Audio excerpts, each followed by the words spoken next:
You'll hear a number of different recordings and you'll have to answer questions on what you hear.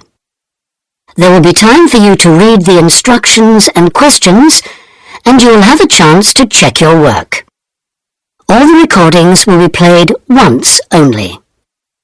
The test is in 4 sections. At the end of the test, you'll be given 10 minutes to transfer your answers to an answer sheet. Now turn to Section 1. Section 1. You'll hear a young student asking the social organizer of his school for information about organized trips.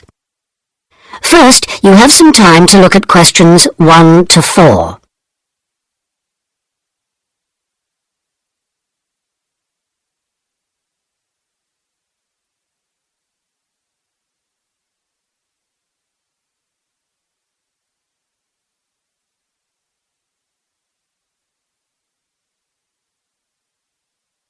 You'll see that there is an example which has been done for you. On this occasion only, the conversation relating to this will be played first. Good morning. Good morning. How can I help you? I understand that the school organizes trips to different... Yes, we run 5 every month. 3 during weekends and 2 Wednesday afternoon trips. There are 5 trips every month, so 5 has been written in the notes. Now we shall begin. You should answer the questions as you listen because you will not hear the recording a second time. Listen carefully and answer questions 1 to 4. Good morning. Good morning. How can I help you? I understand that the school organizes trips to different... Yes, we run 5 every month. 3 during weekends and 2 Wednesday afternoon trips. What sort of places? Well, obviously it varies, but always places of historical interest, and also which offer a variety of shopping because our students always ask about that. And then we go for ones where we know there are guided tours because this gives a good focus for the visit. Do you travel far? Well, we're lucky here, obviously, because we're able to say that all our visits are less than 3 hours' drive. How much do they cost? Again, it varies. Between £5 and £15 a head, depending on distance. Uh-huh. Oh, and we do offer to arrange special trips if, there are more than 12 people. Oh, right. I'll keep that in mind. And what are the times normally? We try to keep it pretty fixed so that students get to know the pattern. We leave at 8:30 a.m. and return at 6 p.m. We figure it's best to keep the day fairly short. Oh, yes. And how do we reserve a place? You sign your name on the notice board. Do you know where it is? Uh-huh. I saw it this morning. And we do ask that you sign up 3 days in advance, so we know we've got enough people interested to run it, and we can cancel if necessary, with full refund, of course. That's fine. Thanks. Before you hear the rest of the conversation, you have some time to look at questions 5 to 10.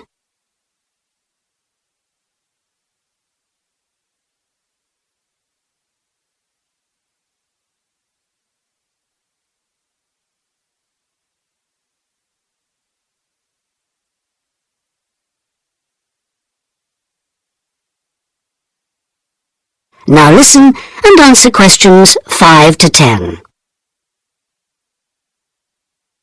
And what visits are planned for this term? Right, well, I'm afraid the schedule hasn't been printed out yet, but we have confirmed the dates and planned the optional extra visits, which you can also book in advance if you want to. Oh, that's all right. If you can just give some idea of the weekend ones, so I can, work out when to see friends, etc. Oh, sure.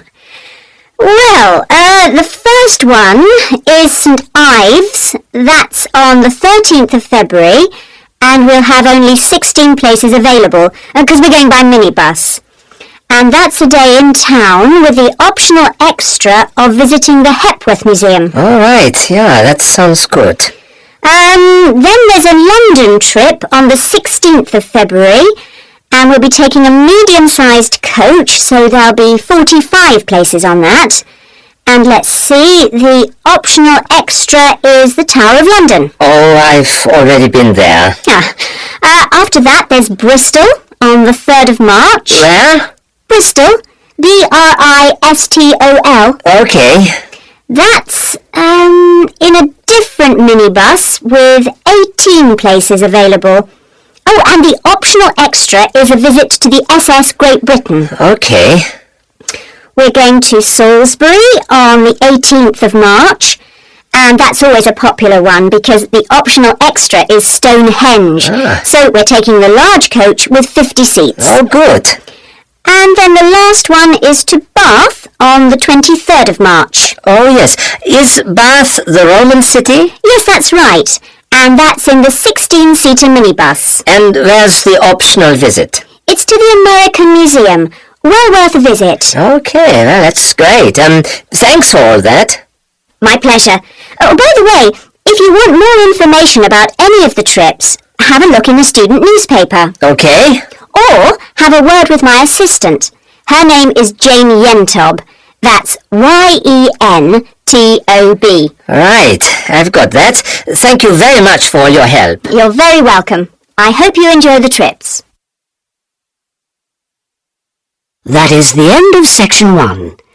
You now have half a minute to check your answers.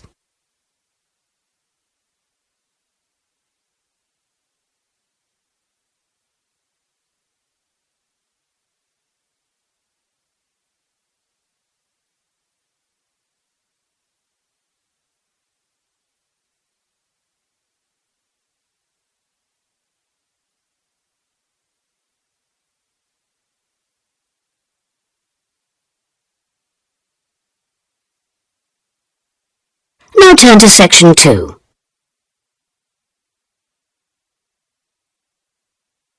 Section 2. You'll hear a tour guide giving a talk about a museum centre called Riverside Industrial Village. First, you have some time to look at questions 11 to 13.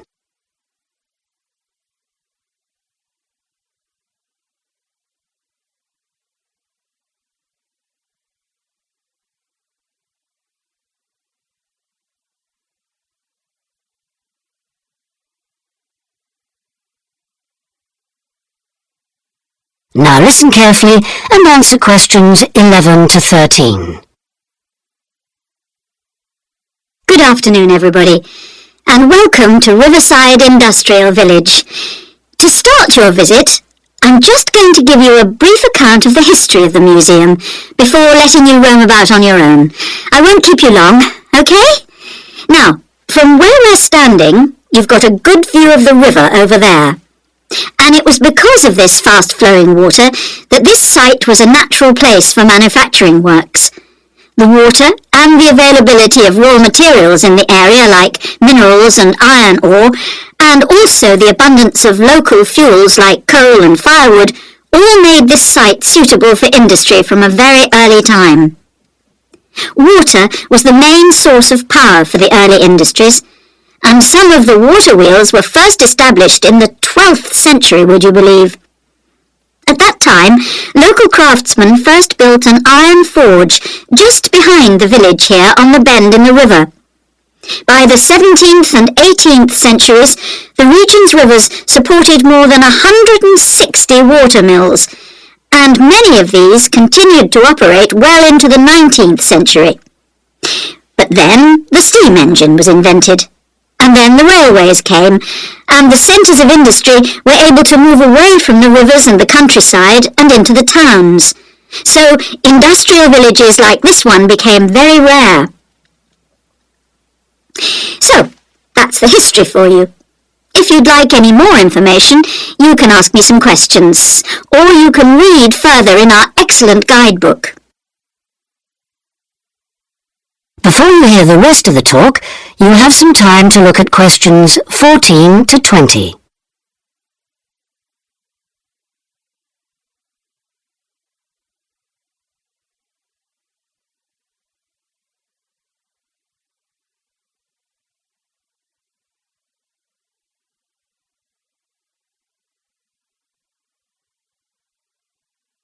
Now listen and answer questions 14 to 20.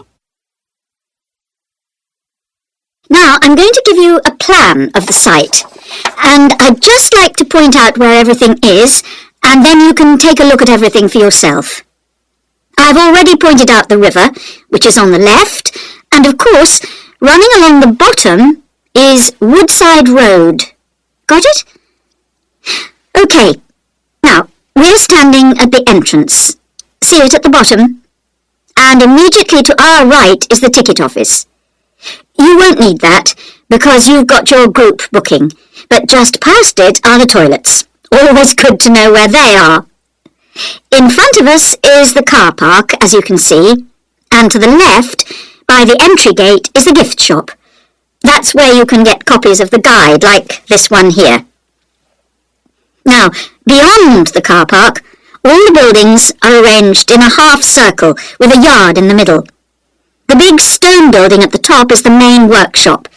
That's where the furnace is, and where all the metal was smelted and the tools were cast, as you'll be able to see.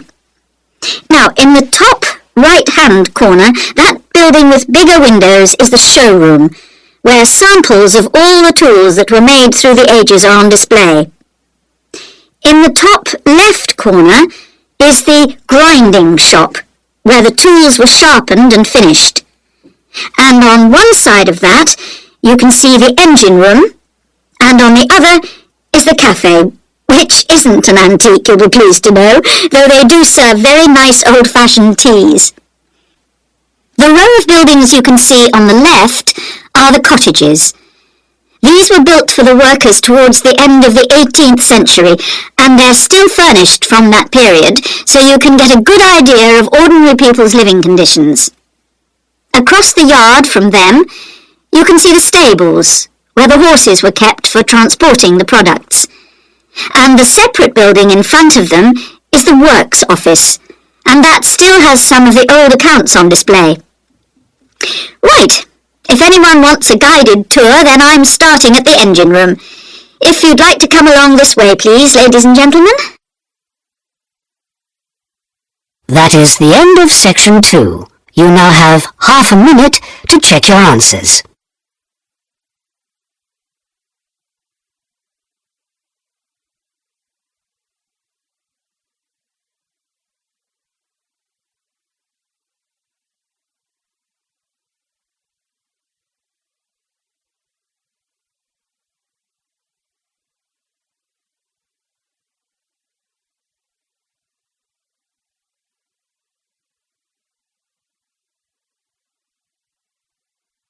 Now turn to section 3.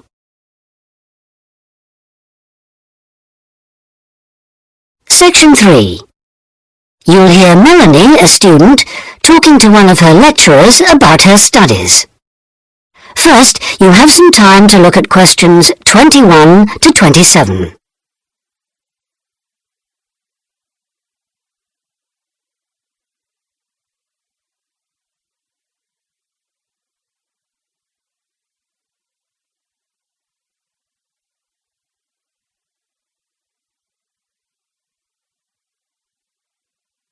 Now listen carefully and answer questions 21 to 27. Excuse me, Dr. Johnson. May I speak to you for a minute? Sure, come in. I'm Melanie Griffin. I'm taking your course in population studies. Right. Well, Melanie, how can I help you? I'm having a bit of trouble with a second assignment. And it's due in 12 days. What sort of trouble are you having? Is the assignment question a problem? Well, that's part of the problem. I've been having trouble getting hold of the books. I've been to the library several times and all the books are out. Sounds like you should have started borrowing books a bit earlier. Well, I had a really big assignment due in for another course and I've been spending all my time on that, and I thought... You might get an extension of time to finish your assignment for me? If that's possible, but I don't know if... Well, yes, it is possible, but extensions are normally given only for medical or compassionate reasons. Otherwise, It's really a question of organizing your study, and we don't like giving extensions to students who simply didn't plan their work properly.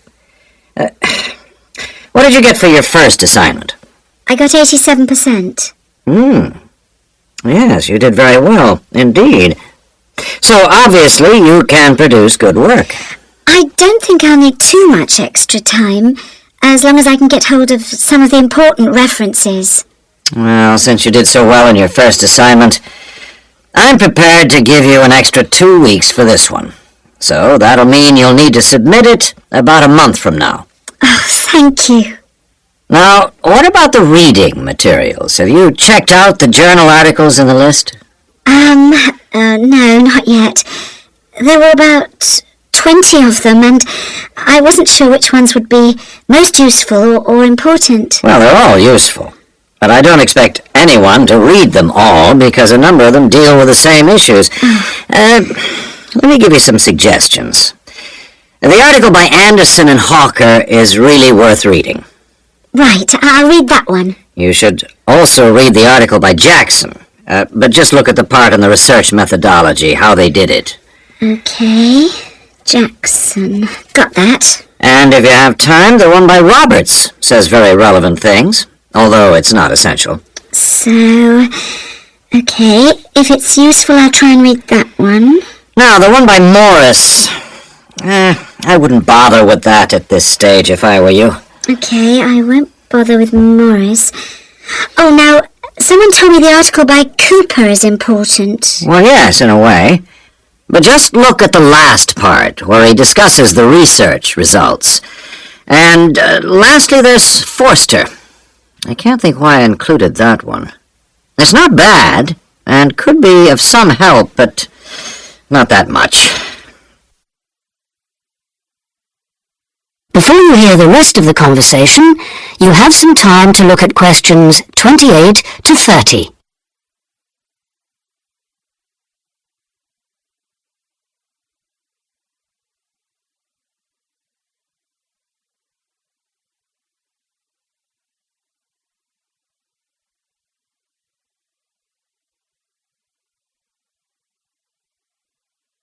Now listen and answer questions 28 to 30.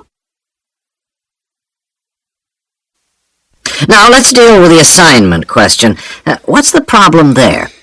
It's the graph on page 2. What seems to be the problem? It's just the bar graph showing reasons why people change where they live. Well, I've got a photocopy, but the reasons at the bottom are missing. Ah, okay.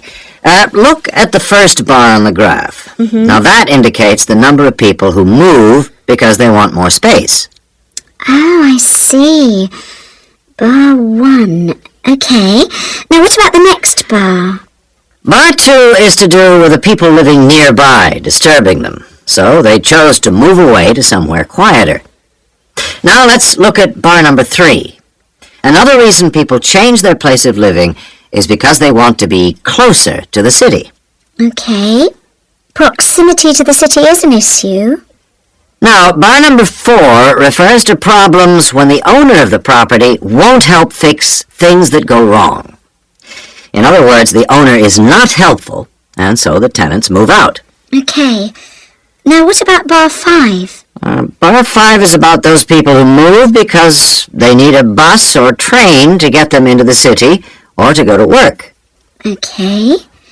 And bar 6? Bar number 6 is interesting. That reason was given quite a lot.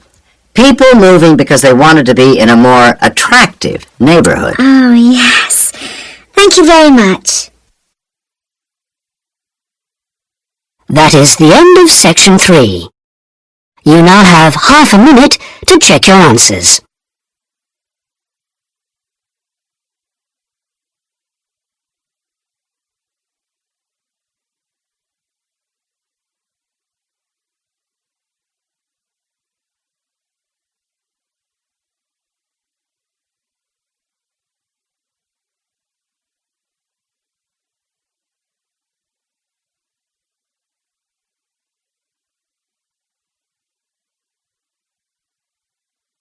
Now turn to section 4.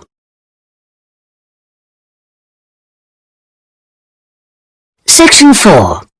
You'll hear a talk on the subject of the urban landscape. First, you'll have some time to look at questions 31 to 40.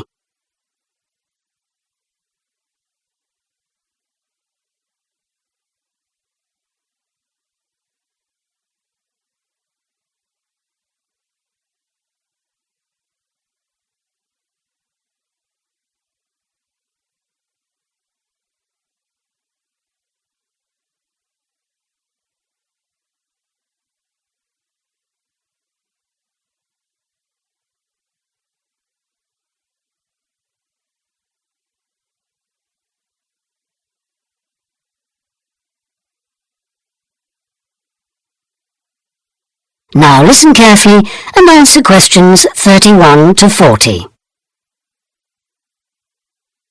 Good day, ladies and gentlemen. I have been asked today to talk to you about the urban landscape. There are two major areas that I will focus on in my talk: how vegetation can have a significant effect on urban climate, and how we can better plan our cities using trees to provide a more comfortable environment for us to live in.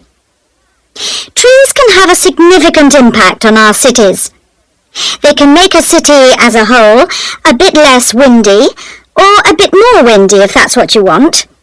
They can make it a bit cooler if it's a hot summer day in an Australian city, or they can make it a bit more humid if it's a dry inland city. On the local scale, that is in particular areas within the city, trees can make the local area more shady, cooler, more humid and much less windy. In fact, trees, and planting of various kinds, can be used to make city streets actually less dangerous in particular areas. How do trees do all that, you ask? Well, the main difference between a tree and a building is a tree has got an internal mechanism to keep the temperature regulated. It evaporates water through its leaves, and that means that the temperature of the leaves is never very far from our own body temperature. The temperature of a building surface on a hot sunny day can easily be 20 degrees more than our temperature. Trees, on the other hand, remain cooler than buildings because they sweat. This means that they can humidify the air and cool it, a property which can be exploited to improve the local climate.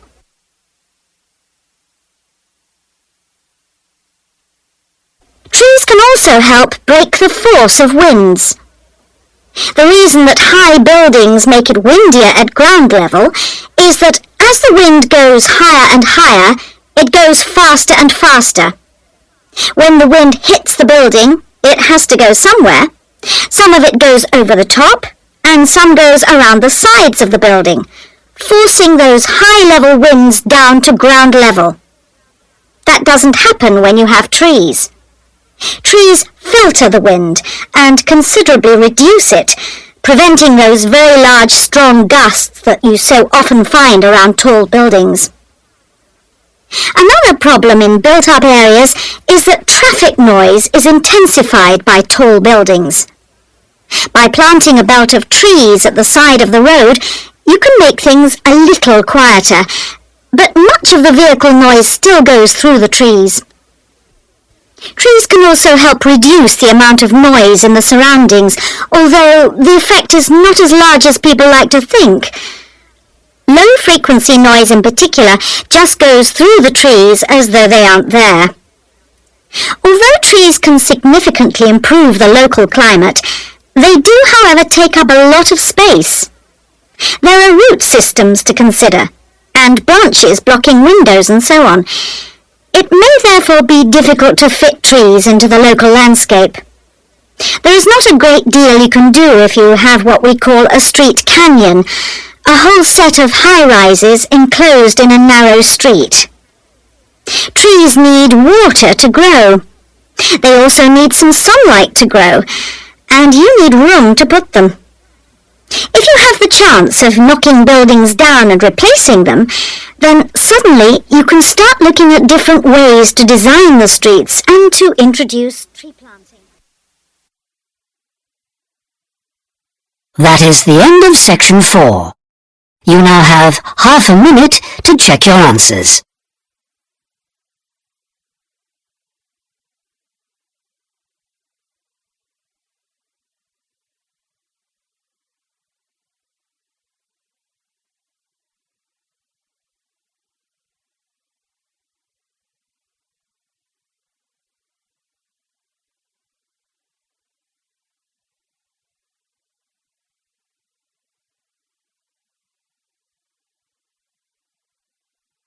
That is the end of the listening test.